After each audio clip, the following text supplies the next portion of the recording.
जय नारायण बच्चों।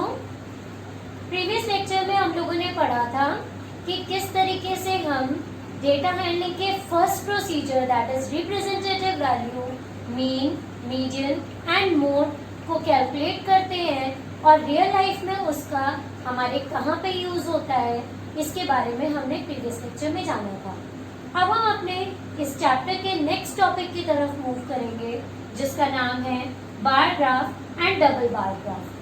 ये वैसे तो आपने पहले भी इसको पढ़ा हुआ है, लेकिन इसमें अब की बार जैसे अभी तक आपने बार ग्राफ के बारे में तो पढ़ा था, बट डबल बार ग्राफ आपके लिए न्यू है।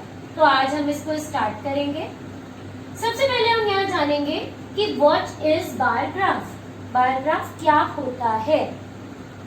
A bar graph is a graph that represents the data which with rectangular bars with heights or lengths proportional to the value that they represent. It can be drawn vertically or horizontally. यहाँ पे जो आपको लिखा हुआ है इसकी definition देखिए bar graph की, वो एग्जैक्टली हमें ये बता रही है कि बार ग्राफ का मतलब जो होता है वो जब हम रेक्टेंगुलर बार, अब रेक्टेंगल क्या होता है, आपने रेक्टेंगल शेप देखी है, जब उस शेप के बार्स जो कि डिफरेंट हाइट और लेंथ के होते हैं, चाहे तो वो वर्टिकली या हॉरिजॉन्टली हो, तो उनको जब हम ड्रॉ करते हैं that is called bar graph. इसे हम बेसिकली ग्राफ पेपर के ऊपर मेंशन करते हैं, बट क्योंकि इस समय लॉकडाउन है और ऐसा बिल्कुल नेसेसरी नहीं है कि आप बार ग्राफ को ग्राफ पेपर पे ही बनाएं, आप इसको नॉर्मल कॉपी में भी ड्रॉ कर सकते हैं। यहाँ पे मैंने वर्ड यूज किया है वर्टिकली एंड हॉरिजॉन्टली। बेसिकली बच्चे इसमें बहुत कंफ्यूज होते हैं कि वर्टिकल का मतलब क्या होता है और हॉरिजॉन्टल का मतलब क्या होता है। तो मैं इसको आपको एक की फैक्टर बता सकती हूँ कि वर्टिकल क्योंकि वी से शुरू होता है, तो वी की यदि हम एक लाइन को सीधा दैट इज वी शेप, ये वी शेप है। अब हम इसे यदि स्ट्रेट कर दें तो ये हमारा जो शेप होती है दिस इज कॉल्ड वर्टिकल। और हॉरिजॉन्टल के बीच में जो एच होता है उससे हम इसको रिमेम्बर कर सकते हैं कि हॉरिजॉन्टल लाइन जो होती है हमारी इस फॉर्म में होती है। तो हमेशा याद रखिएगा कि vertical means this line and horizontal means this line. मुझे इसको बताने की जरूरत इसलिए बहुत है बिकॉज बेसिकली मैंने देखा है कि मोस्टली लोग इस चीज में कंफ्यूज होते हैं। So this is called bar graph. Next अब हम बढ़ेंगे अपनी नेक्स्ट पॉइंट की तरफ।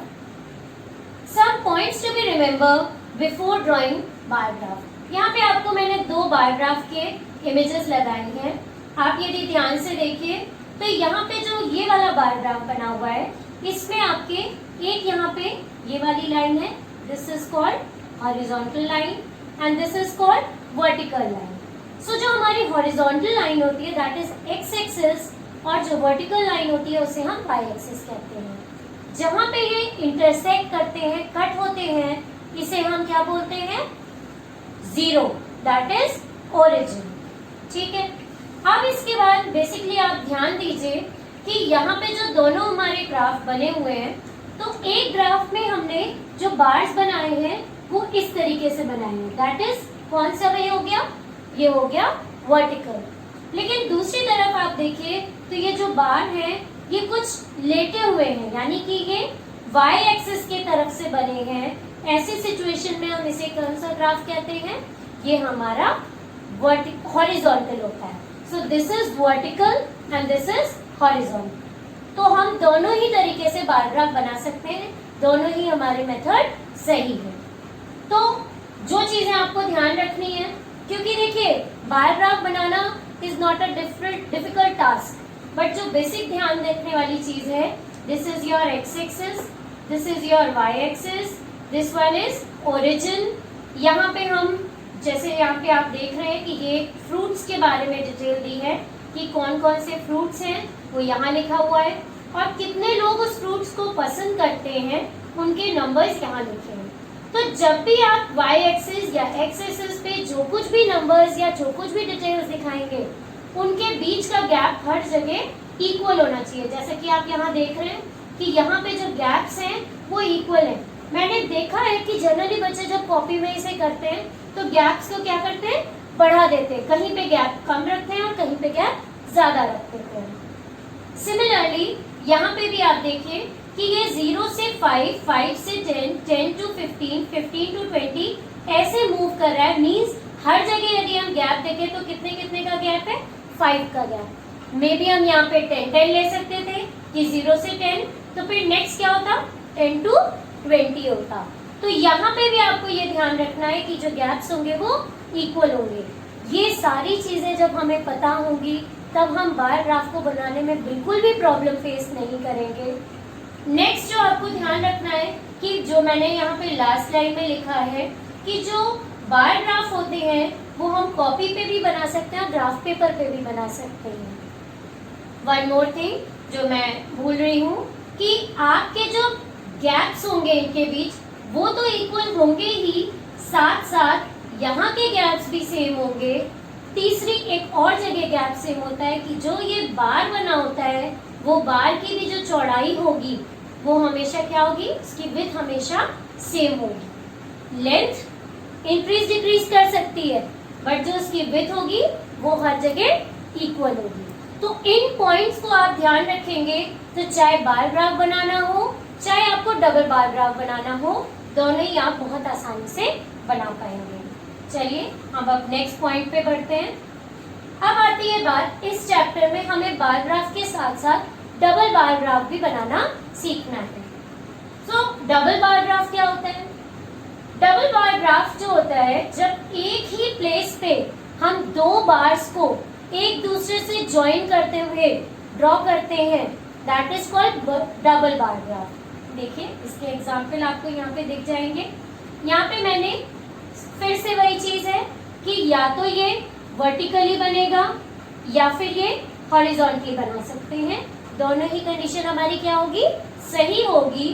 लेकिन ये चीज अब जो आपको ध्यान देनी है कि यहाँ पे दो दो के पेयर एक दूसरे के साथ ज्वाइन है, दो दो के पेयर आपस में join, that's why it is called double bar graph. Double bar graph और बार ग्राफ में बस दो ही चीजों में डिफरेंसेस होते हैं। पहली चीज कि ये दो दो ज्वाइन होके बनते हैं।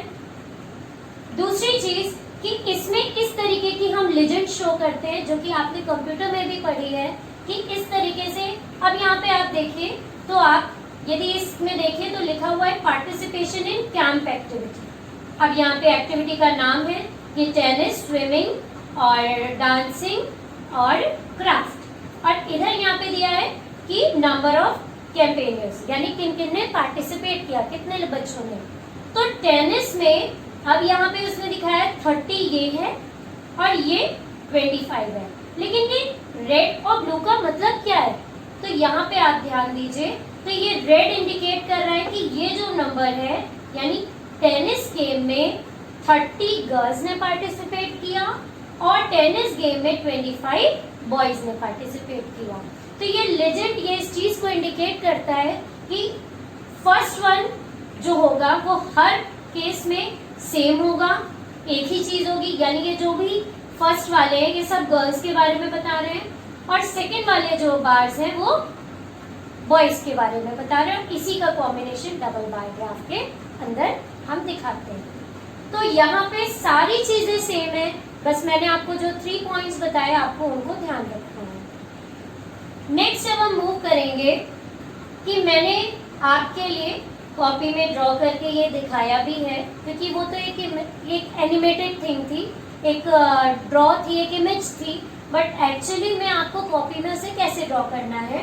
तो आप देखिए कि आप कॉपी में इसे कैसे ड्रॉ करेंगे। समटाइम बिकॉज मैंने आपको बताया कि लॉकडाउन पीरियड चल रहा है और हम ग्राफ पेपर के लिए मम्मी पापा से इंसिस्ट करेंगे, हो सकता है वो ना ला पाए, तो अब आप कैसे करेंगे? तो आप इसे कॉपी में भी बना सकते हैं, जैसे कि मैंने आपको यहाँ पे बार ग्राफ का एक एग्जाम्पल और एक डबल बार ग्राफ का दिखाया है। सबसे पहले तो आपको एक चीज ध्यान रखनी है कि आप ऐसे एक्स एक्सिस और वाई एक्सिस को ड्रॉ करेंगे। जहां वो कट करेंगे दैट इज योर 0 ओरिजिन। अब उसके बाद हमने यहाँ पे स्केल ले ली और स्केल लेके मैंने यहाँ पे 1 सेंटीमीटर पे मार्किंग कर ली। ठीक, आपने स्केल में 1 सेंटीमीटर देख रखा है। सिमिलरली मैंने यहाँ पे भी क्या किया कि 1 सेंटीमीटर पे इसको मार्क कर लिया, और क्योंकि यहाँ पे मैंने 10 लिया है फर्स्ट नंबर, तो मैंने 10 के गैप्स यहाँ पे ले लिए। तो इसी तरीके से आपको भी बार ग्राफ बनाते वक्त लेना है। यहाँ पे मैंने इमेजिनरी स्टूडेंट नेम ले लिए ABC। नेक्स्ट थिंग मैंने यहाँ पे जो यहाँ लिया है क्या है वो नेम ऑफ स्टूडेंट। यहाँ पे क्या लिया है मार्क्स ऑब्टेन, मैंने उसको किया। फिर उसके बाद नेक्स्ट थिंग है कि स्केल का मेंशन होना बहुत जरूरी है।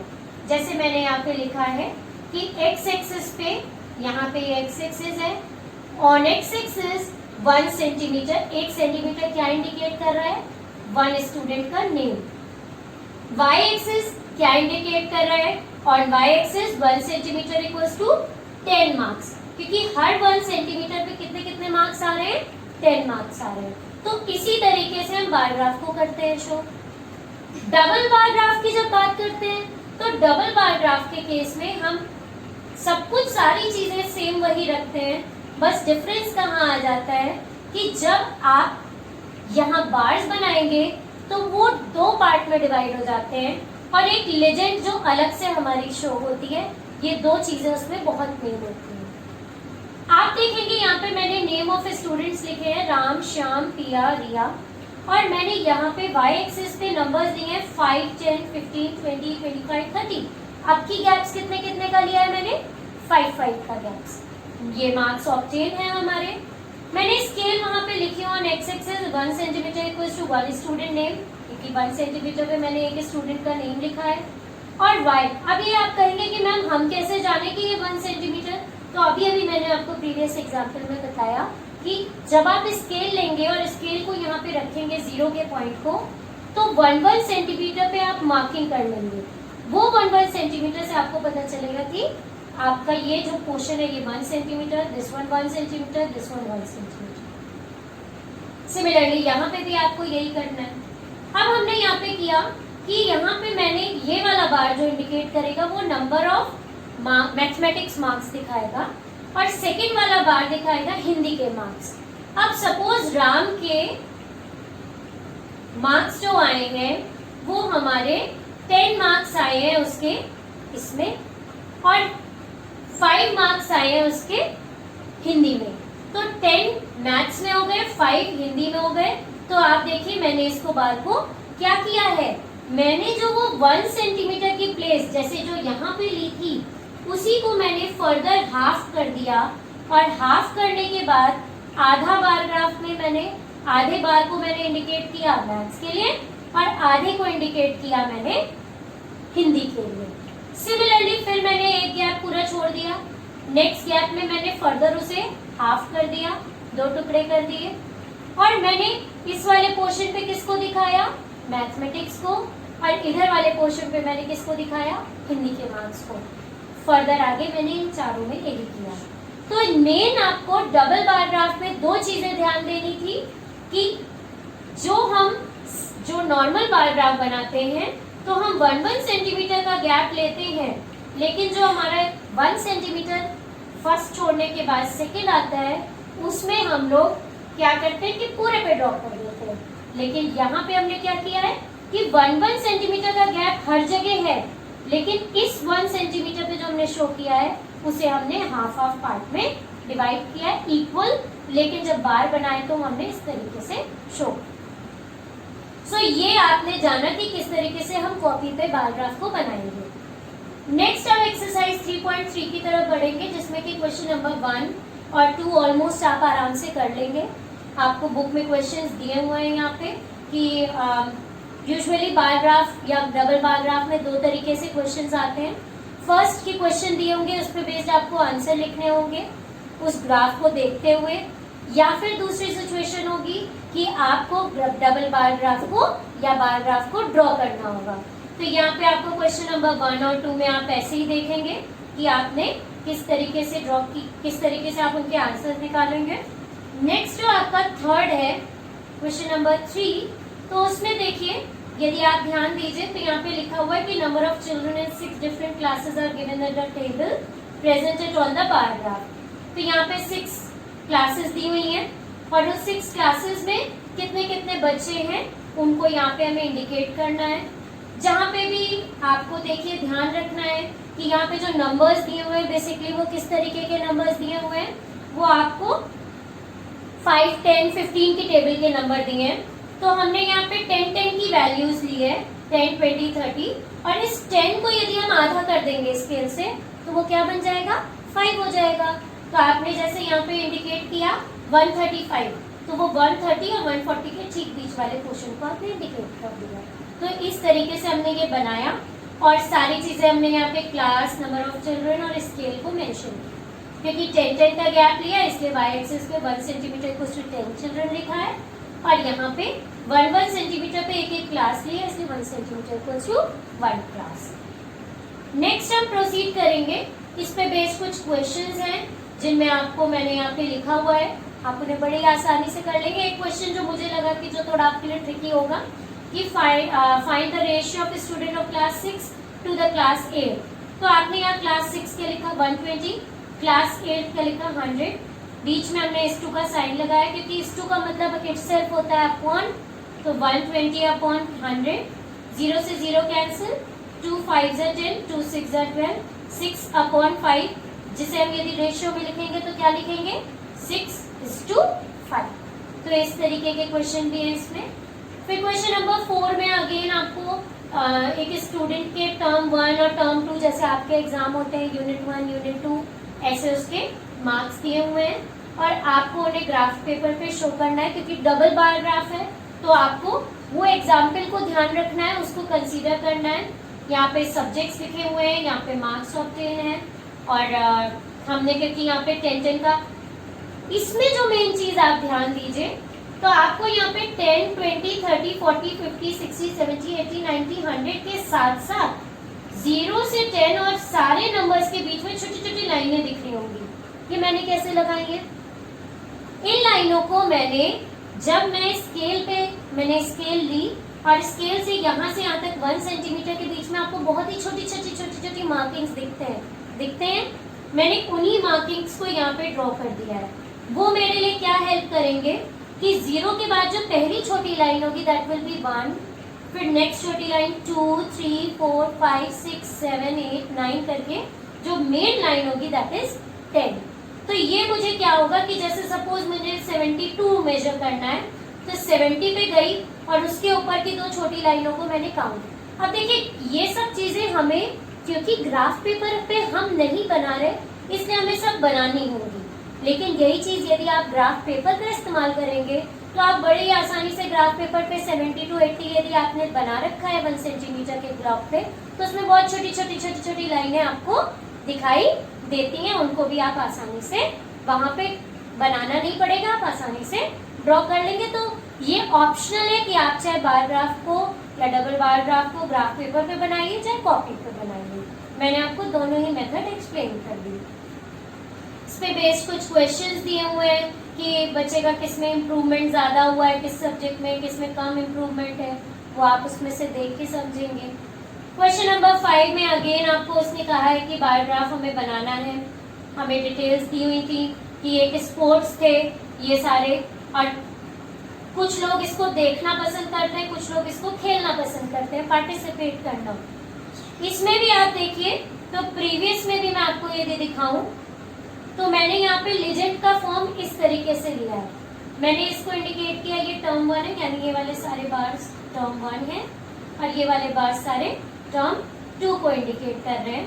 सिमिलरली यदि हम इस वाले की बात करें तो इसमें भी मैंने ये वाला इंडिकेट किया है वॉचिंग, यानी लोग देखना पसंद करते हैं, और नेक्स्ट वाले को हमने लिया है लोग